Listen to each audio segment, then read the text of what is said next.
So I was not expecting this to come out as hard as it was, but of course the concrete scandal or the concrete crisis continues to crumble on, and in some schools that is very much literally the case.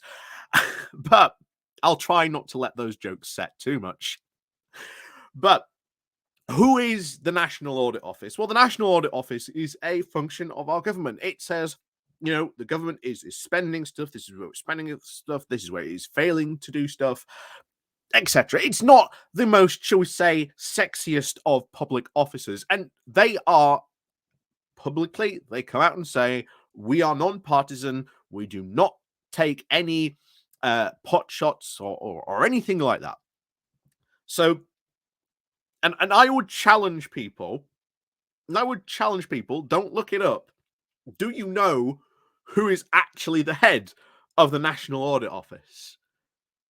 Not a lot of people do, but you'd be surprised because this is a person who does not really chase headlines. The National Audit Office is responsible for putting out very long, boring, complex reports that are, in some cases, and from one person who was very much shocked by this response, it's like the National Audit Office came into Rishi Sunak's office and basically took an absolute axe to his desk and said, if you do not improve, I'll be back.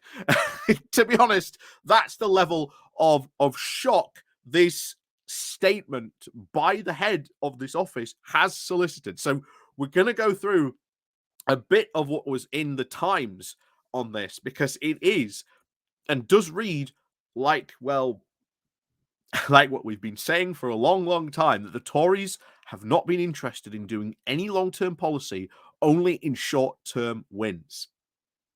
So before we go diving into this, please do remember to click on the like, share, and subscribe button. And of course, down below, there are links to my Patreon page and a one-off donation link called Buy Me Coffee. We can Buy Me Coffee. And of course, as always, there is the YouTube thank you button and of course the Pony Club down below as well. So one thing, going all the way back to the David Cameron years, you'll remember the term sticking plaster policies. And this has been a constant criticism, not only just from the opposition, but anyone who is opposed to this Tory government that we've had for the past more than a decade now. This has been their actions time and time again. And just as last time we discussed about this concrete crisis, it is the typical Tory activity. They are approached with someone who says, look, if you do not spend money on this, if you do not do something about this, it will become a bigger problem. You need to do something about it. The Tories, in response, go, or, well, we'll give you a bit of money, but it's nowhere enough to really solve the scale of the problem. And of course, what then happens? The problem becomes real. It becomes a massive problem. And in some cases, a threat to life, as was with the Grenfell disaster, or the fact that we have so utterly underfunded our pandemic response that we ended up with a really bad response to the COVID pandemic. So now you have the head of the National Audit Office, as I said, coming out swinging, and he pulls no punches. So this is what he had to say. Getting good value for public spending means giving sufficient priority to unflashy but essential tasks, such as effectively maintaining public buildings and replacing obsolete technology, as well as to the more eye-catching new projects. And he is right. Roads constantly need replacing. You need these very much boring projects half the time to maintain your building, your roads, your infrastructure that is important, that your country needs. Because right now, in some schools, they have outdoor toilets set up, even a massive marquee set up where they will have to go for lunch because their school cafeteria is unsafe because of this concrete. But you've got to do the basics. You've got to fund the basics. yes, there's all the new, fancy stuff, but you've got to fund your infrastructure, make sure it's maintained, and you've also got to keep replacing technology when it becomes obsolete with the new stuff. That is what the government has done. And of course, that is what they have failed to do consistently for years, going all the way back to David Cameron. So it is no surprise of that. But he continues. Two recent National Audit Office reports have demonstrated the problems caused by underinvestment in the physical estate for essential public services in education and health.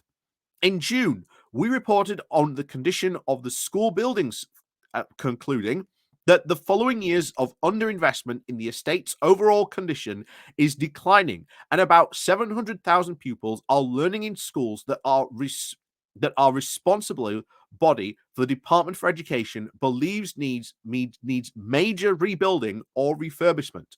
And most seriously, the Department of Education recognizes significant safety concerns across the estate and has escalated these concerns to the government with a risk register. And this week's pupils, parents, and teachers are experiencing the massive disruptive impact of addressing those safety concerns with the reinforced autoclave acrylated concrete, or the RAC. The underlying challenge is the effective funding responsible for capital programs for our schools and public services leaves far less for the higher profile projects. And a failure to bite this bullet leads to poor value and with more money required for emergency measures or a sticking plaster approach. So, yeah, it's it doesn't sound very much fancy, but he has essentially labeled. You remember the non-partisan office of the come out and said, because you are underfunding, you are not prioritizing the maintenance of these projects. Not only can you then not fund the new fancy eye-catching stuff, but you're then having to spend more money to solve the problem that you should have solved in the first place. And this goes for everything from the NHS to infrastructure to poverty that we have seen throughout all this Tory government constantly, time and time and time again, rather a quick sticking plaster approach rather to solve the underlying long-term issue that is causing those cracks in the first place. They would much rather just put a sticking plaster over it and hope that at least holds it together. And not only that, we've had the Gillian Keegan, the current Department for Education. Apparently, she came out and said, or at least it's rumored to say, according to someone who works with her, I believe, came out and said, "Oh, we just need to make sure that this is covered up for like 2 years. Then it's no longer our problem." I mean, and that's what also Starmer needs to watch out for, that there aren't these Tory traps of all these massively underfunded projects or anything like that all of a sudden Starmer's going to have to take care of. It's something he's going to have to watch out for. That's why you need experienced people, I think, right from the day one to come in and say, right, we need to do this, this, and this. Because if you get someone who's inexperienced, well, then they might miss something like this that then becomes a major political scandal, as we are seeing right now. And of course, well, the Tories aren't in government anymore. It's Labour who's in government. So they're the ones who are responsible for it. So, yeah, this crisis continues on. It's not likely to set anytime soon because this is just going to continue on. You've got the National Audit Office saying, hey, you are responsible for this. You have underfunded the infrastructure. And it has basically come to this where it is now causing bigger problems, and sticking plasters over it just will not solve the underlying problems. So this will continue on. This will very much continue on. How long for? I don't know, but it seems to certainly be continuing on today. That's for sure. But we'll see how long this goes on for, and what eventually, if anything, um, Sunak's going to do about it. But expect probably Starmer to take Sunak to task on this when it comes to PMQs on Wednesday. So, as always, thank you very much for watching. And of course, as always, we'll see you all next time.